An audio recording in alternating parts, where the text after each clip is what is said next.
우리가 읽은 말씀은 이사야 선지자가 말씀하는 말씀의 내용 중에 또 다른 단락으로 시작하는 첫 번째 장이 오늘 우리가 읽은 24장입니다. 예를 들면 1장부터 12장까지가 또한 하나님이 유다 민족을 향한 특별한 말씀이 전해지고 있고, 그리고 13장부터 23장까지가 열방과 세계를 통치하시는 하나님의 경영, 13장부터 23장까지 경영한다, 아니면 하나님이 통치한다, 이러한 단어가 반복해서 나오면서 열국의 심판에 대한 말씀이 계속 매 장마다 나오는 것을 읽어보게 되어집니다. 그리고 오늘 우리가 읽은 24장부터 27장까지에 있는 말씀은 이 열국이라는 단어를 대신해서 더 넓은 의미의 땅이라는, 땅을 다스리시고 땅을 통치하시고 땅을 심판하시는 하나님의 모습을 기록하고 있는 말씀을 우리들이 읽어보게 되어집니다. 오늘 우리가 읽은 말씀에도 땅이라는 단어가 9번 반복해서 나오며 이 땅의 통치자가 바로 하나님이심을 우리들에게 말씀하여 주고 계십니다. 다른 말로 표현하면 하나님이 땅의 주인이 되십니다 라는 것을 오늘 말씀 이후부터 계속 강조하고 있는 말씀을 접하게 되어집니다. 예를 들면 여호수아 3장이 어떠한 장이냐면, 우리가 아는 대로 요단강을 건너가며 가나안 땅으로 들어가게 되어지는 그러한 특별한 말씀의 장입니다. 그때 하나님께서 여호수아를 통해서 말씀하여 주십니다. 너희들 요단강을 건너가게 되는데 언약궤를 맨 제사장들이 요단 강물을 밟거든 그를 2000규빗을 뒤를 따라서 요단강을 건너가기를 원하노라 라는 이러한 말씀과 함께 여호수아서 3장 11절 말씀에 보면 하나님을 가리켜서 뭐라고 표현하냐면, 온 땅의 주가 되시는 언약궤가 물속에 들어가거든 이라는 말씀이 나오는 것을 접하게 되어집니다. 그래서 요단강을 건너가는 사건을 통해서 하나님이 땅의 주인이시다. 그래서 요단강을 가를 수도 있고 요단강을 건너가게 할 수도 있는 분이 바로 우리가 믿는 하나님이시다. 땅의 주인 되신 하나님이 원하시는 대로, 말씀하시는 대로 순종하면 땅이 너희들에게 축복이 될 것이다, 이렇게 말씀하는 그러한 특별한 사건이 바로 여호수아 3장에서 땅의 주인 되신 하나님이 말씀하시는 대로 이루어지는 것을 우리들이 신앙의 눈으로 확인하게 되어집니다. 오늘 우리가 읽은 말씀 속에서도 1절에서 땅이 공허하고 황폐하게 되리라, 3절에서도 똑같이 땅이 온전히 공허하고 땅이 온전히 황폐하게 되리라, 이렇게 1절과 3절에서 말씀하시면서 오늘 1절과 3절에서 동일하게 땅을 공허하게 만드시는 분이, 황폐하게 만드시는 분이 하나님이시라고 말씀하여 주시면서 3절 끝부분에 가게 되면 여호와께서 이 말씀을 말씀하셨느니라, 이렇게 말씀하고 있는 말씀을 우리들이 확인하게 되어집니다.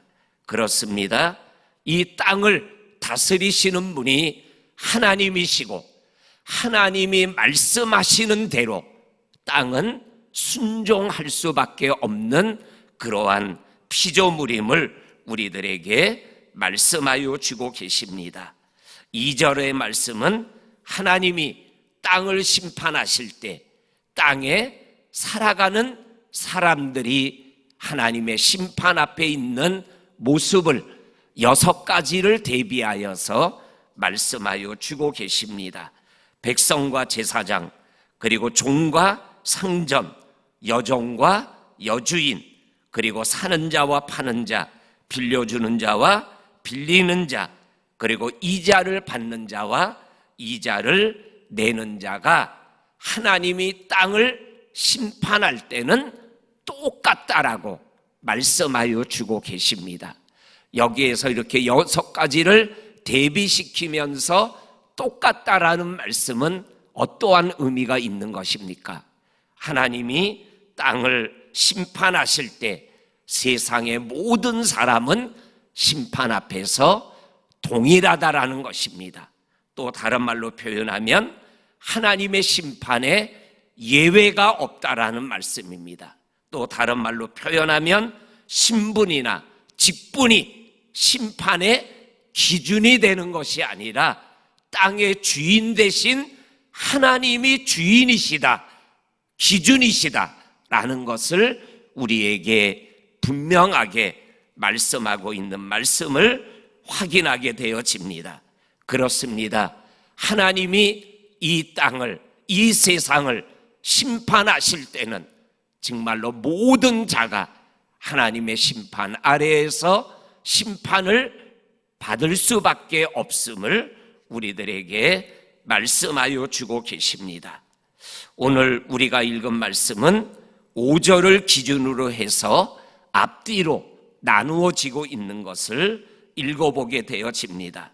3절에서 5절까지의 땅의 심판과 그리고 6절에서 11절까지의 땅의 저주가 임하는 이유가 5절에 나와 있는 말씀으로 기준이 되어져 있습니다.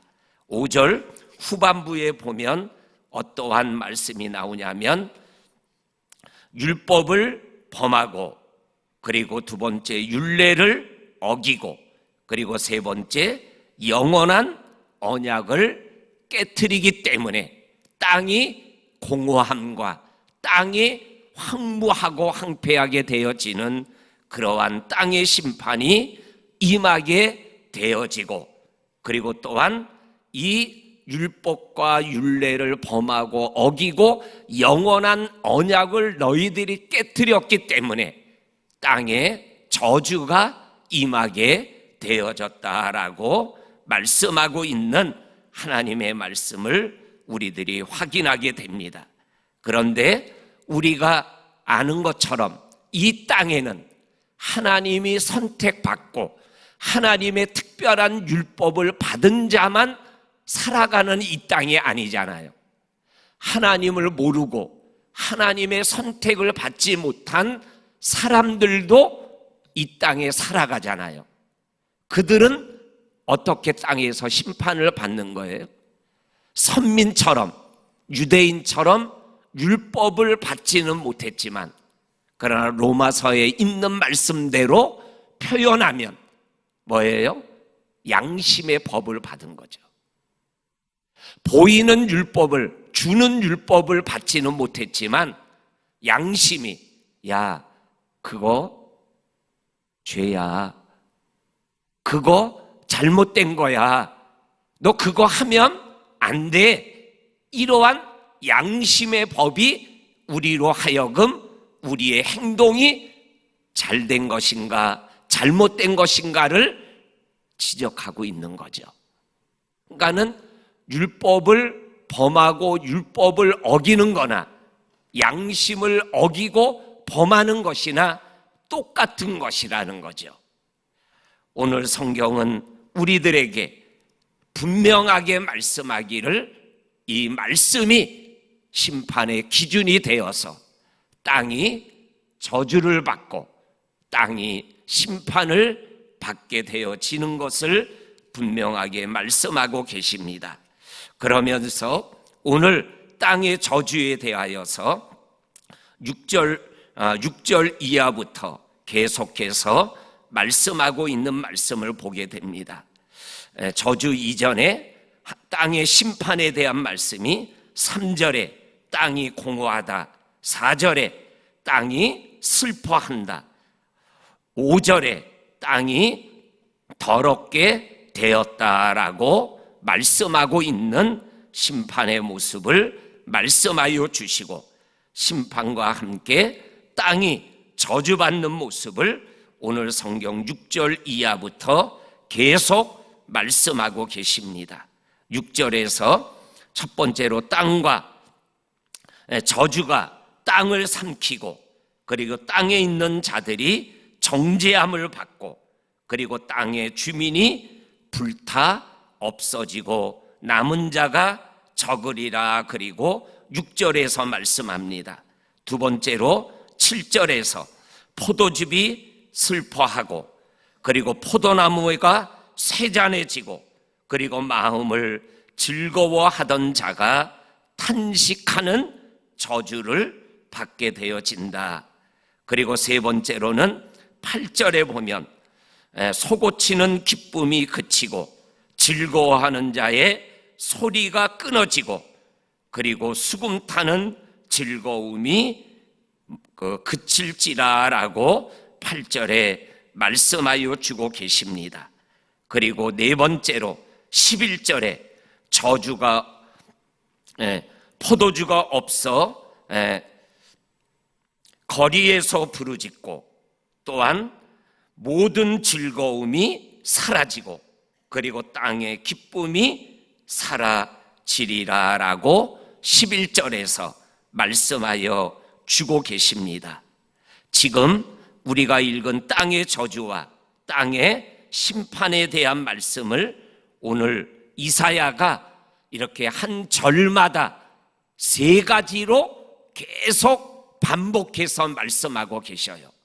심판의 저주의 이유가 율법을 범하고 율례를 어기고 영원한 언약을 깨트렸다라는 세 가지로 말씀하시고, 그리고 심판이 임하는 것도 세 가지로, 그리고 땅에 저주가 임하는 내용도 절마다 세 가지로 반복해서 말씀하고 있는 이 말씀의 의도가 바로 하나님은 땅의 주인이시고 하나님의 심판은 온전하시고 완전하시고 우리들이 토를 달 수 없는 심판이 됨을 이 세 번을 계속 반복하며 말씀하고 있는 말씀을 통해서 우리들에게 말씀하여 주고 계십니다. 그리고 또 한편으로 표현하는 말씀을 읽어보게 되어지면 한 7번 정도 또 반복해서 나오는 이러한 말씀이 나옵니다.